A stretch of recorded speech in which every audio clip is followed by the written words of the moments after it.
ശരിക്കും എൻ്റെ അച്ചാച്ചൻ മരിക്കുന്നത് 2005 മരിച്ചപ്പം ഞങ്ങളിങ്ങനെ ബോഡിയുമായിട്ട് വെയിറ്റ് ചെയ്തു എന്ന് നടക്കാൻ പറ്റാമെന്നറിയാതെ. അങ്ങനെ ആ സമയത്ത് തീരുമാനിച്ചാണ് ആദ്യത്തെ സിനിമ ഇതായിരിക്കണം എന്നുള്ളത്. കാഞ്ചനമാലയുടെ മാല സ്റ്റിൽ വിത്ത് മീ. ആദ്യത്തെ അവാർഡ് കിട്ടിയ സമയത്ത് ഞാൻ അതിട്ടിട്ടാണ് പോയിട്ട് വാങ്ങിച്ചത്. പടം തുടങ്ങിയ ഒരു 15 മിനിറ്റ് കഴിയുമ്പോൾ ഉർവശി ഒരു കഥ പറയുന്നുണ്ട്. അത് ഒറ്റ ഷോട്ടാണോ? അതെ ഒറ്റ ഷോട്ടാണ്. അപ്പോൾ ചേച്ചി ഒരു മുറിയുടെ മൂലയ്ക്ക് ഇങ്ങനെ ഇരുന്നിട്ട് ഇങ്ങനെ എന്തോ ഇങ്ങനെ ഉള്ളിലിങ്ങനെ പറഞ്ഞുകൊണ്ടിരിക്കുന്നത് നമുക്ക് കേൾക്കാം.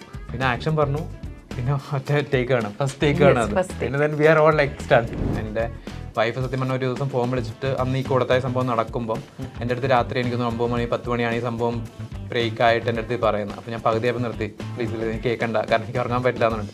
പണ്ട് കോഴിക്കോട് KVയിൽ പഠിക്കുന്ന സമയത്ത് 4ാം ക്ലാസ്സുകാരനൊരു ആന തന്നായിരുന്നില്ലേ? I kind of remember that. Yes. Yeah. What?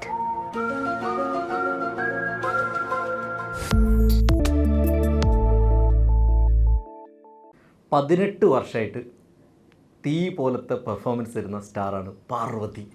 ഈ തീ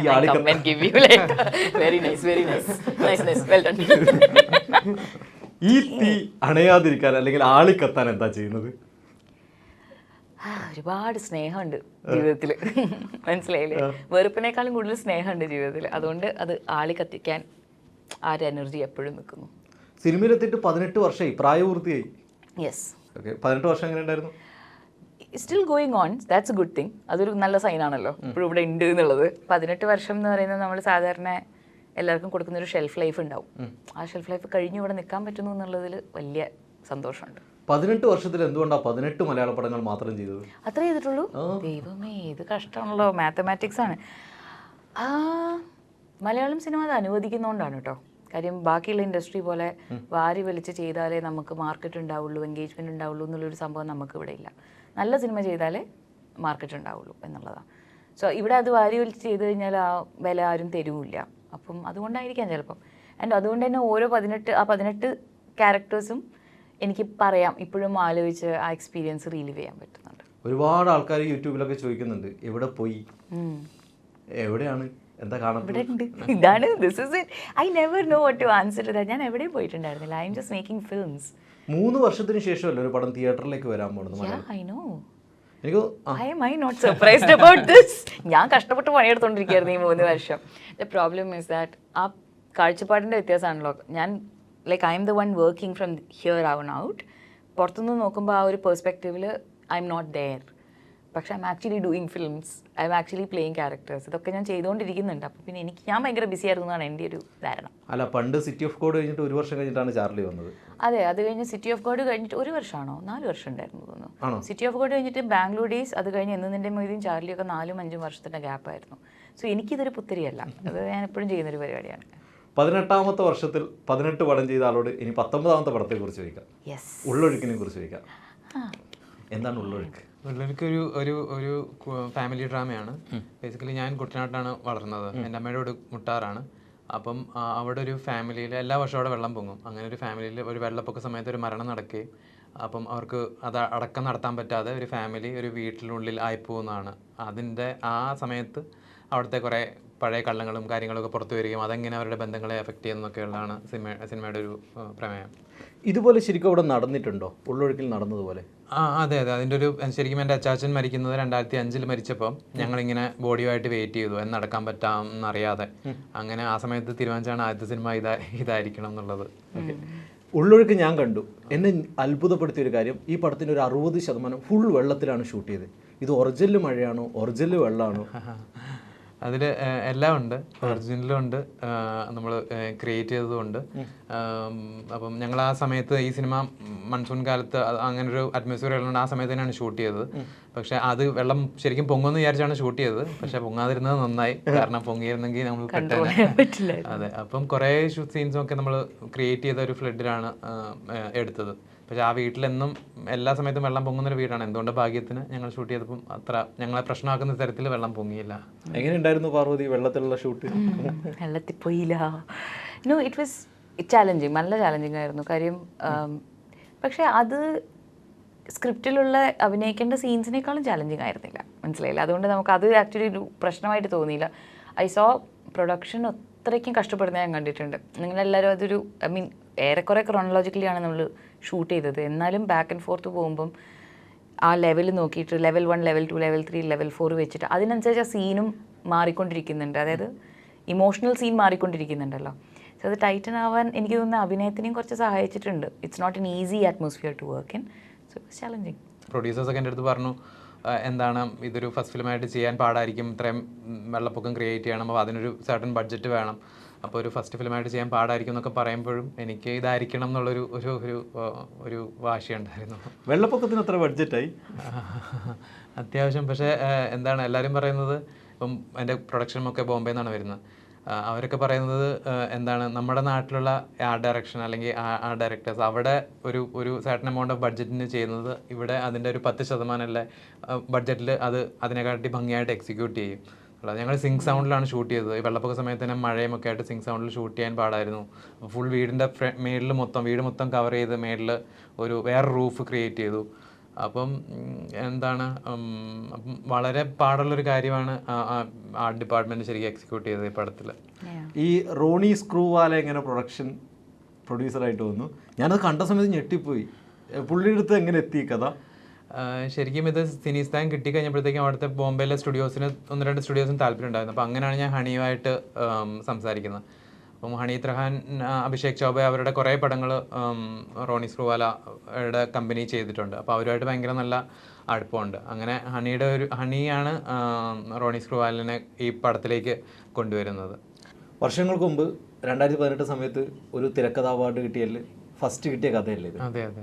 ഈ തിരക്കഥാ മത്സരം നടക്കുന്ന സമയത്ത് അതിൻ്റെ ജൂറി ആയിരുന്നു അമീർ ഖാൻ. അമീർ ഖാൻ ഇത് കണ്ടിട്ട് എന്താന്ന് പറഞ്ഞത്? അല്ല, സ്ക്രിപ്റ്റ് വായിച്ചിട്ട് ഞങ്ങളൊരു ഡിസ്കഷൻ കാര്യങ്ങളൊക്കെ ഉണ്ടായിരുന്നു. അപ്പം പുള്ളിയും വളരെ ഇംപ്രസ്ഡ് ആയിരുന്നു. പക്ഷെ എനിക്ക് തോന്നുന്നു, സത്യം പറയുകയാണെങ്കിൽ പുള്ളിക്ക് എനിക്ക് തോന്നുന്നു ലപ്പട്ട ലേഡീസ് ആണെന്ന് സെക്കൻഡ് പ്രൈസ് കിട്ടിയത്. അപ്പം ഒരു ജനറൽ ആക്ഷനിൽ ഫീൽ ചെയ്ത് പുള്ളിക്ക് ആ കഥ എന്താണ് വളരെയധികം ഇഷ്ടപ്പെട്ടു എന്നുള്ളതാണ് ഫീൽ ചെയ്തത്. പക്ഷെ എനിക്കൊന്ന് ജൂറി മൊത്തത്തിൽ അപ്പം ഒന്ന് രാജു ഹിറാനി ഉണ്ടായിരുന്നു, ജൂഹി ചതുർവേദി ഉണ്ടായിരുന്നു, അഞ്ജും രാജുവല്ലി. അപ്പം അവരുടെ ഒരു യുനാനിമസ് ഡിസിഷൻ ഈ സ്ക്രിപ്റ്റിനായിരുന്നു ഫസ്റ്റ് പ്രൈസ് കിട്ടിയത്. ശരിക്കും ഇതിൽ ആദ്യം ആരെയാണ്, ഉർവശിയാണോ അതോ പാർവതിയാണോ വിളിച്ചത്? ഞാൻ ആദ്യം ഫോൺ വിളിക്കുന്നത് പാർവതിനെ ആയിരിക്കും. അത് 2018 ആദ്യം വിളിക്കുന്നത് പാർവതിനെയാണ്, പിന്നാണ് ചേച്ചിനെ വിളിക്കുന്നത്. ഏത് പോയിന്റിലാണ് പാർവതിക്ക്, അല്ലെങ്കിൽ പാർവതിയുടെ സ്ക്രിപ്റ്റ് എനിക്ക് ഭയങ്കര ഇഷ്ടമാണ് ആ സെലക്ഷൻ, ഈ സ്ക്രിപ്റ്റ് ചെയ്യാന്ന് എപ്പോഴാണ് തീരുമാനിച്ചത്? ആക്ച്വൽ തീരുമാനം 2020 കഴിഞ്ഞിട്ടായിരുന്നു ഏകദേശം. എനിക്ക് ശരിക്കും ഓർമ്മയില്ല. പക്ഷെ ആദ്യം വന്ന സമയത്ത് ഞാൻ കുറച്ച് പേടിച്ചിട്ടുണ്ടായിരുന്നു. കാര്യം എനിക്കിത് ചെയ്യാൻ പറ്റുമെന്ന് ഫുൾ കോൺഫിഡൻസ് എനിക്കുണ്ടായിരുന്നില്ല. I was like maybe ഇത് കുറച്ചും കൂടെ ബെറ്ററായിട്ട് ചെയ്യാൻ ഒന്നെങ്കിൽ എനിക്ക് ആ പക്വത വരണം, അല്ലെങ്കിൽ വേറെ ആരെങ്കിലും ആയിരിക്കും അതിന് കറക്റ്റ് എന്ന് വെച്ചാൽ ജെനുവൻ തോന്നി. എനിക്ക് സ്ക്രിപ്റ്റ് അന്ന് ഭയങ്കര ഇഷ്ടമായിരുന്നു. പക്ഷെ ഒബ്വിയസ്ലി ഞാൻ ക്രിസ്റ്റോനോട് കുറേ ചോദ്യങ്ങൾ ചോദിച്ചു. ഇപ്പം you have seen the film, Anju എന്തുകൊണ്ടാണ് ഇത് ചെയ്യുന്നത് എനിക്ക് മനസ്സിലാവുന്നില്ല എന്നുള്ളത്. പിന്നെ 2 years കഴിഞ്ഞിട്ട് thankfully Christo contacted me again to see, ഒന്ന് വായിച്ച് നോക്കുന്നോ, കുറച്ച് ചേഞ്ചസ് ഒക്കെ വരുത്തിയിട്ടുണ്ട്. So yeah, I am glad I said yes the second time. I was like ഇനി എനിക്ക് I think I can do it. പക്ഷെ എന്നാലും നല്ല ബുദ്ധിമുട്ടായിരുന്നു. പാർവതി ഒരു പടം ചെയ്യുമ്പോൾ ഡയറക്ടറും റൈറ്ററും അച്ഛനും അമ്മയുമായിട്ടാണ് കരുതുന്നതെന്ന് ഞാൻ കേട്ടിട്ടുണ്ട്, ശരിയാണ്? ഒരു പേരന്റൽ ഫിഗർ എന്നാണ് ഞാൻ ഉദ്ദേശിച്ചത്. അതായത് ഇതിലിപ്പോൾ ക്രിസ്റ്റോനെയാണ് അച്ഛനും അമ്മയും. അച്ഛനും അമ്മയാണ് The thing is, you have to feel safe like a child with them. എന്ത് ചോദ്യങ്ങൾ ചോദിക്കാനും തെറ്റ് ചെയ്യാനും അല്ലെങ്കിൽ അത് ചെയ്യുമ്പോൾ കറക്റ്റായിട്ടുള്ള വഴിയിലേക്ക് കൊണ്ടുവരണമെങ്കിലൊക്കെ ഫുൾ ഇൻഫർമേഷൻ ഇവിടെ നിന്നാണ് വരാനുള്ളത്. അപ്പോൾ ആ ഒരു സ്ട്രോങ് കണക്ഷൻ അല്ലെങ്കിൽ വിശ്വാസം എല്ലാ സമയത്തും ഫോം ചെയ്യണം ഇമ്മീഡിയറ്റ്ലി എന്നില്ല. അത് ചിലപ്പം വഴിയായിരിക്കും ആ വിശ്വാസം കൂടി വരിക. So yeah, I think Christo was my parents. പറയൂ, പേരന്റ് പറയൂ, കുട്ടി എങ്ങനെ ഉണ്ടായിരുന്നു? പിണങ്ങോ, ചീത്ത പറയോ, ദേഷ്യപ്പെടുവോ, ഭക്ഷണം കഴിക്കില്ലേ, എന്താ അവസ്ഥ? കുട്ടി അടിപൊളിയായിരുന്നു. താങ്ക്സ്, കുട്ടി അടിപൊളിയായിരുന്നു. I am sure I did give him A lot of tough time.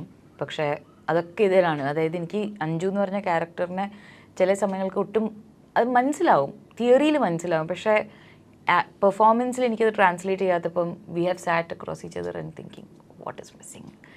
പക്ഷേ ഇറ്റ്സ് ഓൾവേസ് ദാറ്റ് പ്രശ്നം ഒരു സൈഡിൽ നമ്മൾ മറുവശത്തും എന്നുള്ളതാണ്. It was never like we have a problem with each other. So that made good. Parent പറ, പാർവതിയുടെ ഏറ്റവും ഇഷ്ടപ്പെട്ട, ആ പാർവതി കുട്ടിയുടെ ഏറ്റവും ഇഷ്ടപ്പെട്ട കാര്യം എന്തായിരുന്നു പടം ചെയ്യുമ്പോൾ? എനിക്ക് തോന്നുന്നു like when she comes like for a scene or something she is completely prepared. Like ഞാൻ ചിലപ്പം നോക്കുമ്പോഴത്തേക്കും എനിക്ക് ചിലപ്പം പാർവതിനെ നോക്കേണ്ട പോലെ ആവശ്യമില്ല. Like sometimes I take that leap of faith. Like with her it will be there.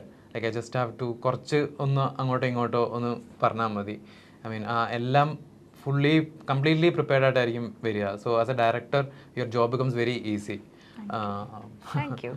But എനിക്ക് മാത്രമല്ല, ഫോർ വളരെ ബേസിക് കാര്യം പറയുകയാണെങ്കിൽ even for the continuity team, എൻ്റെ എഡിറ്റേഴ്സിൻ്റെ അസിസ്റ്റൻ്റ് ഒക്കെ ചെയ്യും എഡിറ്റിംഗ് സമയത്ത് ചോദിക്കുമായിരുന്നു, like how does she wide ഷോട്ടിലും സെയിം കൈൻഡ് ഓഫ് ആക്ഷൻസ്, ക്ലോസപ്പിലും same kind of actions, very easy to edit.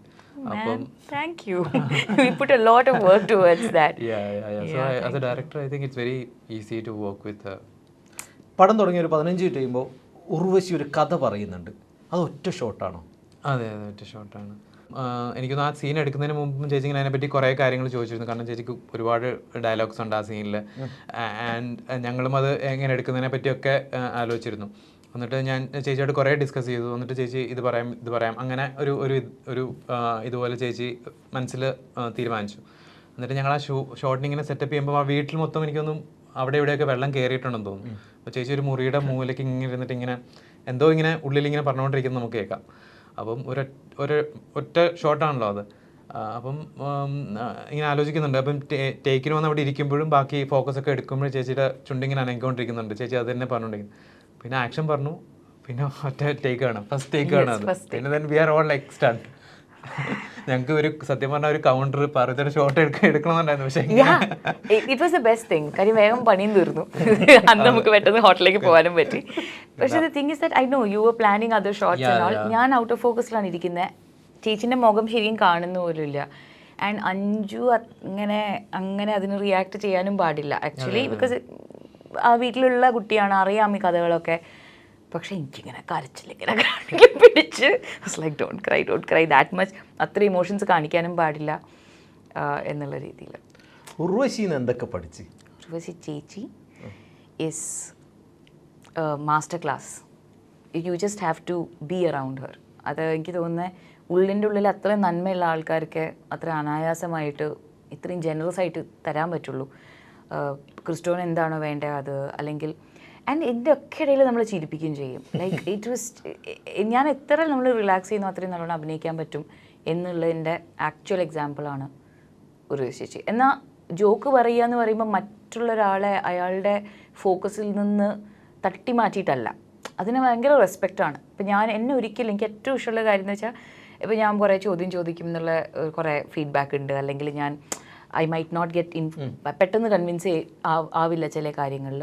ചേച്ചി ഒരിക്കലും എന്നെ കളിയാക്കിയിട്ടില്ല. Like she actually respects. ഇപ്പോൾ ഞാൻ എത്ര ചെറുതാണെങ്കിലും ഷീ റെസ്പെക്ട്സ് മീ ഓൾസോ എന്നുള്ള ഫീലിംഗ് എനിക്ക് കിട്ടിയിട്ടുണ്ട്. അപ്പോൾ അത് ശരിക്കും അതിപ്പം ചേച്ചിയുടെ ഫുൾ കുടുംബം നോക്കിയാലും, കൽപ്പന ചേച്ചി, കലാരഞ്ജനി ചേച്ചി, എല്ലാവരും അങ്ങനെ തന്നെയാണ്. അവർ മനസ്സുകൊണ്ട് അവർക്ക് സ്നേഹിക്കാനേ അറിയുള്ളൂ. സോ അതുകൊണ്ട് തന്നെ പക്ഷേ അറ്റ് ദ സെയിം ടൈം ചേച്ചിക്ക് അത്ര എളുപ്പമായിരുന്നില്ല, ഇൻഡസ്ട്രിയിൽ ഒരിക്കലും എളുപ്പമായിരുന്നില്ല. അപ്പം ചേച്ചി ചില ചോദ്യങ്ങൾ ചോദിക്കുമ്പോൾ നമ്മൾ കാര്യമായിട്ട് എടുക്കും. അത് ഇല്ലാതെ ചേച്ചി ഒരു പ്രശ്നം അല്ലെങ്കിൽ പറയുകയാണെങ്കിൽ അതെന്തെങ്കിലും ഉണ്ടെങ്കിലേ ചേച്ചി അത് പറയുള്ളൂ എന്നുള്ളൊരു വിശ്വാസം നമുക്കുണ്ട്. So I learned a lot from her. ഉള്ളൊഴുക്കിൽ ഉർവശി ചേച്ചി ഏറ്റവും കൂടുതൽ ഞെട്ടിച്ച സീൻ ഏതാ? ഇൻ്റർവെല്ലിന് വന്നിട്ട് എന്നോട് ചോദിക്കുന്ന ഒരിതുണ്ട്. ഇൻ്റർവെൽ പോയിന്റിൽ ചേച്ചി തന്നിട്ടുള്ള ചില റിയാക്ഷൻസ് ഞാൻ എക്സ്പെക്റ്റ് ചെയ്തിട്ടുണ്ടായിരുന്നില്ല. ഞാൻ ഒരു പെർട്ടിക്കുലർ വേ, ഒരു സ്റ്റിഫായിട്ട് ഭയങ്കര തേഷ്യം എന്നൊക്കെ വിചാരിച്ചത് ചേച്ചി ഒരു ഇങ്ങനെ അപ്പ് ആൻഡ് ഡൗൺ ആക്കിയിട്ട് കൊണ്ടുപോകുന്നുണ്ട്. അപ്പോൾ എനിക്ക് എൻ്റേതായിട്ടുള്ള റിയാക്ഷൻസ് കൊടുക്കാനുണ്ട്. കാര്യം അവിടെ ഭയങ്കര ഒരു ടെൻസ് മൂമെൻ്റ് ആണ്. And I was getting very distracted because ചേച്ചി വാസ് ഏസിങ് ഇറ്റ്. ആൻഡ് അതേപോലെ തന്നെ there is another part where എനിക്ക് ഒരുപാട് കള്ളത്തരം പറയുന്നുണ്ട് ഞാൻ ചേച്ചിയുടെ ക്യാരക്ടറിനോട്. അത് കള്ളത്തരം പറയുമ്പോൾ ആക്ച്വലി കള്ളത്തരം അല്ല എന്നുള്ള രീതിയിൽ തന്നെ പറയണം, പക്ഷേ ആൾക്കാർക്ക് മനസ്സിലാവണം ഞാൻ കള്ളത്തരമാണ് പറയുന്നത്. അപ്പോൾ അത് അഭിനയിച്ച് കഴിഞ്ഞോട്ട് ചേച്ചി ചിരിച്ചു. ചേച്ചി ലൈക്ക് കോമഡി പോലെ ഉണ്ട്, കറക്റ്റാണ്, നമുക്ക് ചിരി വരുന്നുണ്ടെന്ന് പറയുമ്പോഴൊക്കെ the confidence boost is unbelievable. So 2 things happen. One is അഭിനയം കൊണ്ട് ഞെട്ടിക്കുക എന്നുള്ളത്. Second thing is how she boost my confidence to perform. Urvashi ചേച്ചിയുടെ ഏറ്റവും ഇഷ്ടമുള്ള സിനിമ ഏതാ? I think recently J baby is actually topped it for me. ഒരുപാട് പഴയ സിനിമകളുണ്ടാവും, പക്ഷേ ജയ് ബേബി കണ്ട് I was a little bit of a wreck. ഉള്ളൊഴുക്കുന്ന സിനിമയിൽ ഒരു ഇമ്പോർട്ടൻ്റ് ക്യാരക്ടറാണ് വാച്ച്. പാരൻസിൻ്റെ വാച്ച്. ഇതുപോലെ ഇപ്പോഴും സൂക്ഷിച്ചു വെക്കുന്ന വല്ല ഗിഫ്റ്റും കയ്യിലുണ്ടോ? എന്താ? എൻ്റെ അമ്മമ്മയുടെ മോതിരം. ഞാൻ obviously I will not wear publicly. അത് എനിക്ക് ഇറ്റ്സ് ഓൾവേസ് എൻ്റെ കൂടെ അമ്മമ്മ ഉള്ള പോലെയാണ്. ഇപ്പോഴും അത് കൊണ്ട് നടക്കുമോ? Yeah, it's with me. വേറെ പണ്ട് കിട്ടിയ ഒരുപാട് ഗിഫ്റ്റ് ഇതുപോലെ എടുത്ത് വെച്ചിട്ടുണ്ട്? കാഞ്ചനമാലയുടെ മാല is still with me. Kanchanamala ഇട്ടിട്ടുള്ള ആ ലോക്കറ്റ് മാല എനിക്ക് ആദ്യത്തെ അവാർഡ് കിട്ടിയ സമയത്ത് ഞാൻ അതിട്ടിട്ടാണ് പോയിട്ട് വാങ്ങിച്ചത്. സോ അങ്ങനെ ഓരോ കഥാപാത്രത്തിൻ്റെ ഓരോ കീപ്സേക്ക് ഞാൻ വെക്കും. ആണോ? ചാർലി കഴിയുമ്പോൾ എന്താ കൊണ്ടുപോയത്? Charlie had A head band. She had A head band. ഓട്ടോയിൽ നിന്ന് പുറത്തുനിന്ന് ഇറങ്ങുന്ന സമയത്ത് ഒരു ഷോൾ ഇട്ടിട്ട് ബാൻഡാന പോലെ കിട്ടിയത്. That's with me. Take off no? Take off, I didn't take anything, I think. Take off took a lot of things from me. Just kidding. In this one, I have the rosary chain that she's wearing. ആണോ? ഇന്നതാണോ കൊണ്ടുപോയത്? Yes. Okay. ഞാൻ തന്നെ എന്നോട് ചോദിച്ചിട്ടാണ് കേട്ടോ കൊണ്ടുപോയത്. I'm just saying. Okay. നമ്മുടെ ബാംഗ്ലൂർ ഡേയ്സിനോ? ബാംഗ്ലൂർ ഡേയ്സിനും ഞാൻ ഒന്നും കൊണ്ടുപോയിട്ടില്ല. ബിക്കോസ് എൻ്റെ കന്നഡയാണ് അവരെടുത്ത് ഉപയോഗിച്ചത്. So it took from me. പണ്ട് കോഴിക്കോട് KVL പഠിക്കുന്ന സമയത്ത് 4ാം ക്ലാസ്സുകാരനൊരു ആന തന്നായിരുന്നില്ലേ? അയ്യോ, I kind of remember that. Yes. Yeah. What? അങ്ങനെ തന്നില്ലേ? തന്നു. അതിപ്പോഴും കയ്യിലുണ്ടോ? I don't think so. But how do you know? അല്ല, ഞാനത് എങ്ങോട്ടോ ഇവിടെ കേട്ടിട്ടുണ്ട്. Some random things and all you will come up with, and I'm like sitting like this with a weird face. Yes, I remember him giving me. It was a black elephant. I remember that. School to പോകുന്ന സമയത്ത്. പക്ഷേ it's just a very blurry thing for me. I was in 4th standard. ഇതുപോലെ സാധനങ്ങൾ എടുത്തു വെച്ചിട്ടുണ്ടോ parents തന്നെ? എന്തെങ്കിലും ഇപ്പോഴും കയ്യിലുണ്ടോ? അങ്ങനെ കുറേ പഴയ എഴുത്തുകൾ, ഞാൻ സയൻസ് സ്കൂളിൽ കുറേ നാളെ പഠിച്ചിരുന്നു. അപ്പം കുറേ എഴുത്തുകൾ ആ സമയത്ത് വരുമായിരുന്നു. അപ്പം അതൊക്കെ എടുത്തു വെച്ചിട്ടുണ്ട്. പിന്നെ ഈ പറയുന്ന പോലെ എന്താണ് കിട്ടുന്ന സാധനങ്ങളൊക്കെ സൂക്ഷിച്ച് വെച്ചിട്ടുണ്ട് കുറേ. പക്ഷേ എനിക്കൊന്നും എനിക്ക് ഈ പടത്തിൽ ഏറ്റവും കൂടുതൽ ഇതായിട്ടുള്ളത് എൻ്റെ ഗ്രാൻഡ് ഫാദർ ആണ്. അപ്പം ഗ്രാൻഡ് ഫാദറായിട്ട് നല്ല അടുപ്പമുണ്ടായിരുന്നു ആ സമയത്തൊക്കെ. അപ്പം എനിക്ക് തോന്നുന്നു ഈവൻ എനിക്ക് ഫസ്റ്റ് നാഷണൽ അവാർഡ് കിട്ടുന്നതിന് മുമ്പ് അച്ചാച്ചൻ മരിച്ചുപോയി. അപ്പം അതെനിക്ക് ഭയങ്കര ആഗ്രഹം ഉണ്ടായിരുന്നു, അച്ചാച്ചൻ ജീവിച്ചിരുന്നെങ്കിൽ ഭയങ്കര ഹാപ്പി ആയിരുന്നേനെ എന്ന് തോന്നുന്നുണ്ട്. ആ വാച്ച് എങ്ങനെ ഒപ്പിച്ചു? ആ വാച്ചിൻ്റെ കഥ ഞാൻ മറന്നുപോയി. ഒപ്പിച്ചു വന്നു. നെറ്റ്ഫ്ലിക്സിന് വേണ്ടിയിട്ട് ചെയ്തിട്ടാണ്, കറി ആൻഡ് സൈനൈഡ് ചെയ്തിട്ടാണ് ഞങ്ങൾ ഞെട്ടിച്ചത്. ശരിക്കും എങ്ങനെയാണ് നെറ്റ്ഫ്ലിക്സിൻ്റെ കയ്യിലേക്ക് എത്തണത്? നെറ്റ്ഫ്ലിക്സ് നെറ്റ്ഫ്ലിക്സ് ഒരു ഡയറക്ടറിനെ നോക്കുമായിരുന്നു. അങ്ങനെ അവർ എൻ്റെ അടുത്തേക്ക് വന്നതാണ് ആ സമയത്ത്. എനിക്ക് തോന്നുന്നു ഈ ഫിലിമിൻ്റെ പ്രീ പ്രൊഡക്ഷൻ ചെയ്യുന്നൊരു സമയമാണെന്ന് തോന്നുന്നു അവർ എത്തിയത്. അന്ന് ആദ്യം ഇങ്ങനെ ഗീതുവാണ് എന്നെ റെഫർ ചെയ്യുന്നത്. അപ്പം എനിക്ക് ആദ്യം ഇതിൻ്റെയൊക്കെ തിരക്കായത് കാരണം അത് ചെയ്യാനൊരു ചെറിയ മടിയുണ്ടായിരുന്നു, പിന്നെ നോൺ ഫിക്ഷൻ ആയതുകൊണ്ടും. പക്ഷേ പിന്നെ ഗീതുവിനെ കുറേ നിർബന്ധിച്ചു, എന്താണ് you have to do something എന്ന് പറഞ്ഞിട്ട്. അത് പിന്നെ എനിക്കൊന്ന് ആ കഥയിലേക്ക് കൂടുതൽ വായിച്ചപ്പോഴത്തേക്കും എനിക്കും അത് ഭയങ്കര എനിക്ക് ഭയങ്കര ഇമ്പാക്റ്റ് ഉണ്ടാക്കിയ കഥയാണ് സത്യം പറഞ്ഞാൽ. ആദ്യം എൻ്റെ വൈഫ് സത്യം പറഞ്ഞ ഒരു ദിവസം ഫോൺ വിളിച്ചിട്ട് അന്ന് ഈ കൂടത്തായ സംഭവം നടക്കുമ്പം എൻ്റെ അടുത്ത് രാത്രി എനിക്കൊന്ന് 9 മണി 10 മണിയാണ് ഈ സംഭവം ബ്രേക്കായിട്ട് എൻ്റെ അടുത്ത് പറയുന്നത്. അപ്പോൾ ഞാൻ പകുതിയായപ്പോൾ നിർത്തി, പ്ലീസ് എനിക്ക് കേൾക്കണ്ട, കാരണം എനിക്ക് ഉറങ്ങാൻ പറ്റില്ല എന്നുണ്ട്. എനിക്ക് സത്യം പറഞ്ഞാൽ ക്രൈമൊക്കെ ഭയങ്കര ഇഷ്ടമാണ്. പിന്നെ ഞാനത് വിട്ടു, ഞാൻ ഫോളോ ചെയ്തു. പക്ഷേ എനിക്കെന്തോ ഈ കഥ, ക്രൈമൊക്കെ ഒരുപാട് ഇഷ്ടമാണല്ലോ, ഈ കഥ ഭയങ്കര ഏറിയായിട്ട് തോന്നി. Like it's too much even for me എന്ന് എനിക്ക് തോന്നിയ ഒരു സംഭവമാണ്. പക്ഷെ പിന്നെ അത് വന്നു കഴിഞ്ഞപ്പോഴത്തേക്കും I was immediately hooked onto it, and also it's again about family and relationships and what happens inside the family, and it's a fascinating story. So happy to have got the chance to do it. ഇതുപോലെ ഉറക്കം കെടുത്തിയ വേറെയും കുറേ crime സ്റ്റോറികളുണ്ടോ? Crime stories ഒക്കെ ഉണ്ട്, നമ്മൾ ആലോചിക്കുന്നുണ്ട്.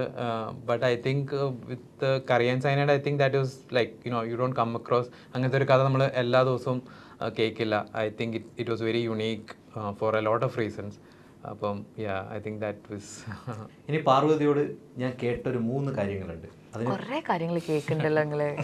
ആന 4ാം class അതൊക്കെ ഉള്ളതല്ലേ? കേക്കട്ടെ. ഒന്ന്, നസറുദ്ദീൻ ഷായുടെ കൂടെ അഭിനയിക്കണം എന്നുള്ളത് ഒരു ബക്കറ്റ് ലിസ്റ്റാണ്. Definitely. It's not just Nasruddin Shah. It has to be him and Ratna Patacha. കണ്ടിട്ടുണ്ടോ? നേരിട്ട് കണ്ടിട്ടുണ്ടോ? യെസ്, കണ്ടിട്ടുണ്ട്. പെർഫോമൻസിൽ ഞാൻ അഭിനയിച്ച ഒരു നാടകം കാണാൻ പോയിട്ടുണ്ട്. അങ്ങനെ. ഓക്കെ. ധനുഷിൻ്റെ കൂടെ അഭിനയിക്കുന്ന സമയത്ത്, മരിയാൻ ചെയ്യുന്ന സമയത്ത് ധനുഷിന്റെ body ഗാർഡിനെ എണ്ണിയിട്ടുണ്ട്. Yeah, I have 13 he had. ആണോ? I don't know why you're so surprised. ഞാൻ പാടില്ലായിരുന്നോ? I'm not sure.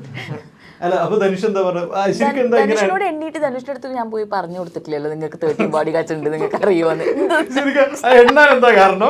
വെറുതെ എനിക്ക് കൗതുകം തോന്നി, ഞാൻ എണ്ണി. അയ്യോ ലേലു അല്ലോ. ഇനി ആ മൂന്നാമത്തെ സംഭവം യെസ് ലേഡി മക്ബത്ത്. യെസ്, അങ്ങനെ ഒരു ആഗ്രഹം ഉണ്ടായിരുന്നില്ലേ? ഇപ്പോഴും ഉണ്ട്. എനിക്ക് ലേഡി മാക്ബത്തിൻ്റെ ഒരുപാട് വേർഷൻസ് കണ്ടിട്ടുണ്ട് ഞാൻ. ബീറ്റ് ഫ്രാൻസിസ് മെക്ഡോമൻഡ് അഭിനയിച്ച കോയിൻ ബ്രദേഴ്സിൻ്റെ, അതല്ലെങ്കിൽ പിന്നെ ഫ്ലോറൻസ് പ്യൂ അത് ബേസ് ചെയ്തിട്ടുള്ളൊരു ക്യാരക്ടർ ചെയ്തിട്ടുണ്ട്. സോ ഓൺ തിയേറ്റർ ഞാൻ കണ്ടിട്ടുണ്ട് അത് ചെയ്യുന്നത്. So I would love to.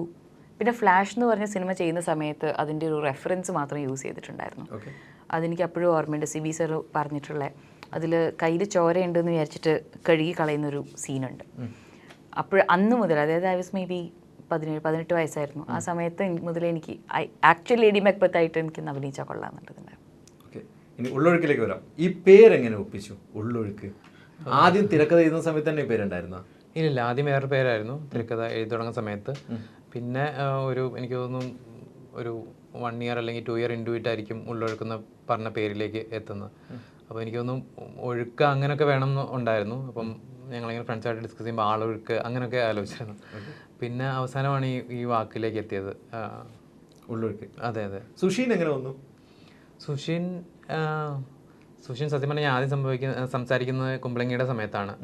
അപ്പം തന്നെ സുഷിന് പ്രോജക്റ്റ് ചെയ്യാൻ താല്പര്യം ഉണ്ടായിരുന്നു. പിന്നെ കോവിഡുമൊക്കെ സംഭവിച്ചു കഴിഞ്ഞ ശേഷം ഞങ്ങളൊരു ഫസ്റ്റ് കട്ടാണ് സുഷിനെ കാണിക്കുന്നത്. അപ്പം സുഷിൻ കണ്ടപ്പം തന്നെ സുഷിൻ ഇന്നായി. കുട്ടനാട് തന്നെയായിരുന്നു മെയിൻ ലൊക്കേഷൻ? അതെ അതെ അതെ, ഇത് എൻ്റെ അമ്മയുടെ വീട് തന്നെയാണ്, അവിടെയാണ്. അതെ അതെ അതെ, ഈ കാണുന്ന വീട് അതെ അതെ അതെ അതെ, സ്വന്തം വീട്ടിലാണ് ഷൂട്ട് ചെയ്തത്? അമ്മയുടെ വീട്ടിൽ, അതെ, അമ്മച്ചിയുടെ വീട്. ഓ, അടിപൊളി. അപ്പൊ അവിടെ വെള്ളം കയറ്റുന്ന സമയത്ത് അവരെന്ത് പറഞ്ഞു? അമ്മച്ചി എന്ത് പറഞ്ഞു? അല്ല, അവരായതുകൊണ്ടൊന്നും പറഞ്ഞില്ല, വേറെ എല്ലായിരുന്നെങ്കിൽ എന്നെ ഓടിച്ചു വിട്ടേനെ. 18 വർഷമായി സിനിമയിലെത്തിയിട്ട്. ഇത് 19ാമത്തെ സിനിമയാണ് ഉള്ളവർക്ക്. അടുത്ത 18 വർഷത്തിനുള്ളിൽ പാർവതി എന്തൊക്കെ ചെയ്യും? എനിക്ക് നാളെ എന്താ ചെയ്യാന്ന് എനിക്കറിയില്ല. So I have no idea. Parvathy എന്ന ഡയറക്ടർ ഉണ്ടാവോ, പ്രൊഡ്യൂസർ ഉണ്ടാവോ? എന്തും നടക്കാം, ലൈക്ക് എന്തും സംഭവിക്കാം എന്നുള്ള ഒരു എക്സൈറ്റിംഗ് ഫേസിലാണ് ഇപ്പോൾ. So may be